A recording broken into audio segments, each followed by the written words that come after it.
Welcome to the Cat Cannabis Show, everyone. I am your host, Kathleen O'Keefe Cannabis, a.k.a. Cat, and the co-author of the book Dreams That Can Save Your Life, Early Warning Signs of Cancer and Other Diseases. And you are watching New Earth TV, Net TV. Well, our guest tonight is Chef Ryan Callihan, and he is an award-winning author and chef, and he's here to talk about the books he's written and the awards he has won, and they are numerous. So welcome to the show, Chef Ryan Callihan.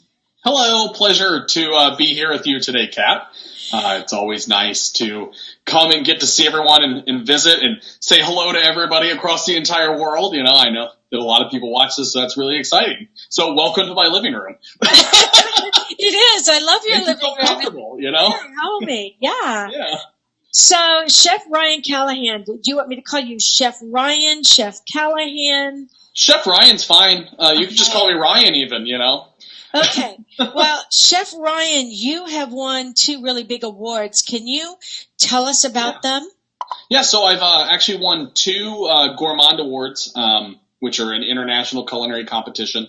The Gourmand Awards actually they're like the Olympics of cooking. And so, you know, you have like your local competitions like the James Beard. Well, the Gourmand Award actually is like the Olympics where you compete within your own country to get to the top. And then whoever wins the country categories actually goes and competes against each individual country across the rest of the world.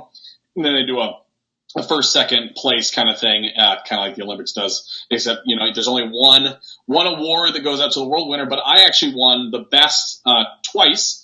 For the United States. One was for 2016, the Best New Health and Nutrition book, which was for Cooking for Chemo, which is this book, which we're about to launch the second edition of in the next week or 2. And then the other one was for my most recent book, which is Chef Ryan's How to Cook Cookbook. And that one took actually most innovative because we have it's fully illustrated. You can color in it. You get, you know, crossword puzzles. It's fun. So that's those are my 2 big awards that I've won. And, you know, I'm endorsed by a lot of cancer organizations all across the country, and I won what was it? It was 10 Men Who Inspire Strength, and I really liked that one. And there was 21 best blogs out of the United States for cancer, and that was another one of mine. So yeah, I have won a bunch of awards. It's funny, you don't think about it, and then you kind of lay it out, you go, oh wow, I have done some stuff, haven't I? Isn't that amazing? Yeah, well, you know, I'm a 3-time breast cancer survivor, so your book is very, very interesting to me. And I do know that when you are going through chemotherapy and other cancer treatments, not only does the chemo knock out the disease, but it also knocks out your appetite. Yeah. And sometimes you have to have a special diet to be able to rely on while you're going through treatment.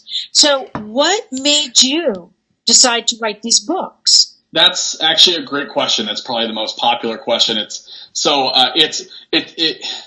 If I hadn't turned it into what it is, it would be like a country song, you know, like my grandfather died of cancer, and so did my best friend in college, so did my other grandfather, and then my mom got cancer, you know, and the dog was hit by a truck and broke down, you know. But you know, when you say it like that, it's really sad. When you say, you know, both my grandfathers died of cancer. They both went through chemotherapy treatments, and my best friend in college, Tommy, he had stage 4 liver cancer, and he also died during cancer treatments. And the one commonality was that they starved. They literally starved to death, and as a side effect of the cancer treatments because they were so aggressive. Well, when my mom was diagnosed with HER2 positive breast cancer in 2013, I freaked out, you know, like I did the very very logical freak out. Oh my, this is very bad. I don't think I want this to happen. So I moved and I became my mom's caregiver, and that's where Cooking for Chemo came from, is me being my mom's caregiver for that entire year and taking care of her. And people are always like, oh, you're just such a good son. You're just so wonderful. You're so, you know, and you know, it's been 3 or 4 years since, and I'll tell you, it was hard. It was really the most difficult thing I've ever done in my life. And, you know, but something good came out of it. I was able to write my book, Cooking for Chemo, and start my foundation, Cooking for Chemo, as well. And I've been able to reach out and touch people and grow. And I really hope I didn't ramble too far off the subject, which I'm liable to do. So if you need to get the bunnies back together, just lead me on. So tell us about your foundation then that goes along with the book. So it's just called Cooking for Chemo, just to keep it simple. And basically it's an outreach program, and I travel the country, the United States specifically, and I teach cooking classes for people to understand the taste and flavor perception changes that happen during chemotherapy, when you get the metallic taste and you get the mouth sores, and then all of a sudden you have your loss of appetite. And I teach people how to adjust for all that, understand why the foods you used to like taste terrible now, and understand what tastes good now, and bring that in line with what your dietitian recommends to eat on your specific meal plan. And that's basically what I do, and I love it, and it's very rewarding. So share your favorite recipe with us, or your mom's favorite recipe. Oh. What got her eating? That's easy. So my mom's favorite recipe out of the entire book is also the recipe that got her to eat. So it's my chicken and dumplings recipe, and it's chicken and dumplings done correctly, not with a chicken broth, with a cream base. That's the right way to make chicken and dumplings. There's a right way and a wrong way. So anyway, we made chicken and dumplings one night, and I was thinking, this is about 2 months in, and I'd been thinking, well, what is she eating? I've kept a journal, and what is she eating? What is she having success with? What is she not having success with? What's making her puke? What's making her go for seconds? And I realized that it was acidic flavors, vinegars and things like that, lemons, limes, things like that I put into the sauces that were helping her get rid of her metallic taste. Well, I made this chicken and dumplings recipe, and I thought to myself, well, the Chinese technique is to add a little bit of vinegar followed by an equal amount of sugar. And so I followed that technique, and I tried it out, and I was like, well, it's unconventional by Western cooking standards, but it's very standard in Chinese cooking. And I did it. My mom went back for 3 bowls. And wow. I'm sure, as you remember with chemotherapy, that's a lot. That's a lot. It was huge. It was a breakthrough moment. And so that is still to this day, her favorite recipe. Her other thing she really likes, it's not in my book, is I make a cannelloni, and it's fantastic. But it's too complicated for the average person.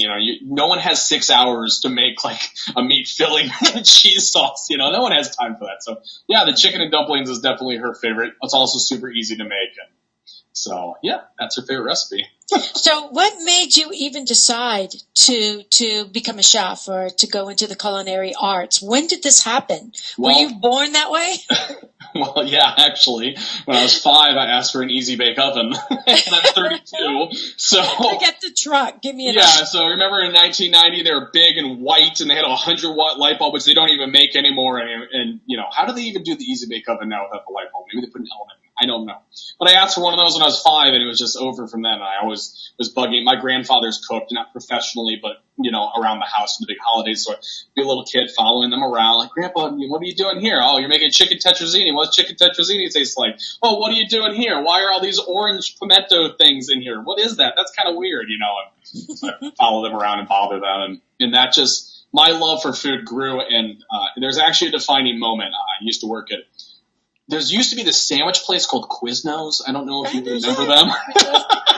So I worked at a Quiznos for like 3 years.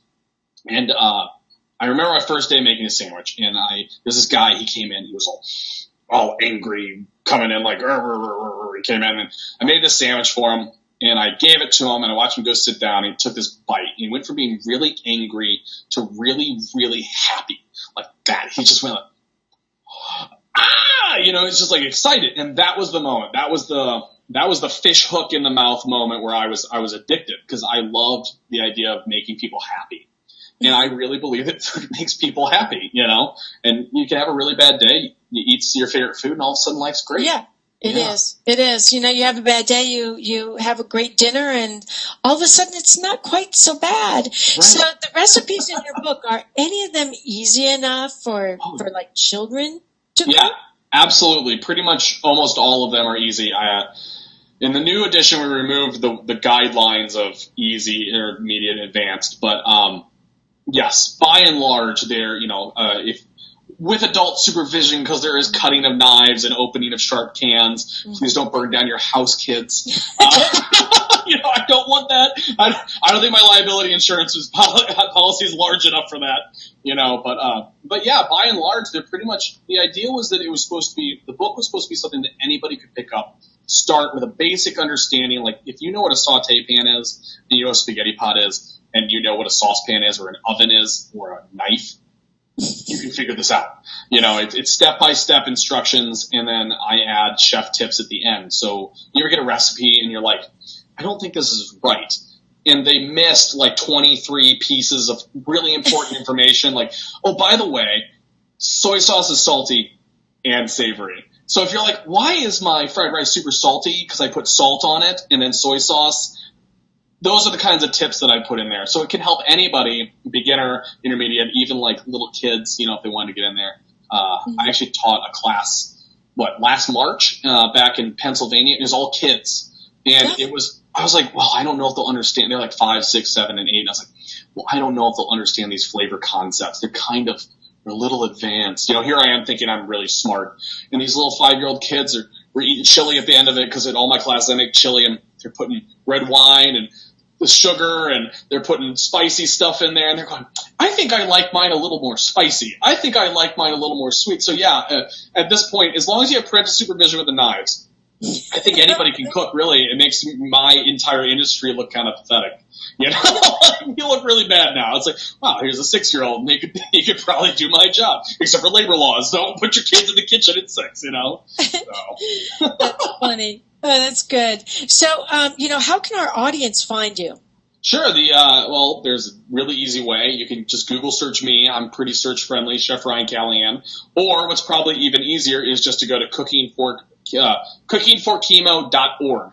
And so it's just the name of the book. And if you don't remember anything, just type in Cooking for Chemo. I promise you it'll show up. That's how most people find me. We actually get thousands of people on our website, and that's the best way to find me. And you can even Instagram me, at Chef Ryan Callihan. If you do that, you can Facebook me, Cooking for Chemo, so on and so forth. We're on everything. I'm not hard to find. It's not the CIA here, all right? Yeah. I wear a bright green jacket, So, after we find you, what are you going to do next? What are your plans for the future? I'm sure you have not finished writing books. No, I am what they call a serial entrepreneur, which is a person who goes from one thing to the next thing to the next thing and the next thing, and then I go start over again to the things and refine them. So I've actually been writing a lot of books. So, of course, I wrote Cooking for Chemo. Well, we have the second edition, because I decided that the first edition and then the updated edition, which is 1.5, they were good enough. All right, I learned a lot in the last 3 years, so I actually personally went through and rewrote them, and it now actually has 33% more content. And I even went down on font. From a size 16 font to a size 12. There's just a lot of stuff to learn and do. And so I also do a lot of other fun stuff. Like, I'm working on comic books right now because I like comic books. And so it's totally out of the cancer realm, I know, but comic books are fun. They make people laugh. And, the other thing that we're working on is we have the How to Cook Cookbook series, which I talked about. That's what I won my second award with. We're working on volume 2 for that. And I write for a bunch of cancer blogs, and I go on shows like this all the time. So it just grows. And I also work with people doing recipe development and product development, and I do a lot.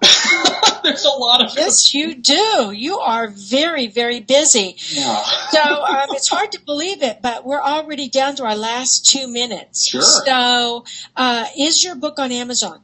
Yes, my books are all on Amazon, Barnes & Noble, Books A Million. You can get them literally everywhere in the globe. We just opened up in Japan. So if you're Japanese or you're American and you live in Japan, you can now purchase my book. You got to be able to read English, though, which actually leads to a funny story. We sell all over the world, and I get, feedback. And every once in a while I'll get like a little note like, hey, my name's Jerry. I live in England, and I don't know what a cup is, or a tablespoon, or a teaspoon. Can you please help me? So, wow. because you never think about it. They're trying. Yeah, they're trying. They're trying to get that out there. So, well, I've got to tell you, it's been great having you on the show, and I wish you the best of luck with your other books. And for those of you watching live, this is on the Cannabis Show page. The Kathleen O'Keefe Cannabis Show page did not go live tonight. I think it had something to do with the Florida storm. So after you, we're going to see if we can fix that so that all those people waiting can watch for our second guest, who is going to be talking about Sacred Stories Media. But thank you again so much for being on the show with us tonight, and we hope you'll come back and after you get your next book published and share some more of your great stories with us. Sure. Thank you very much. It was a pleasure to be on the show.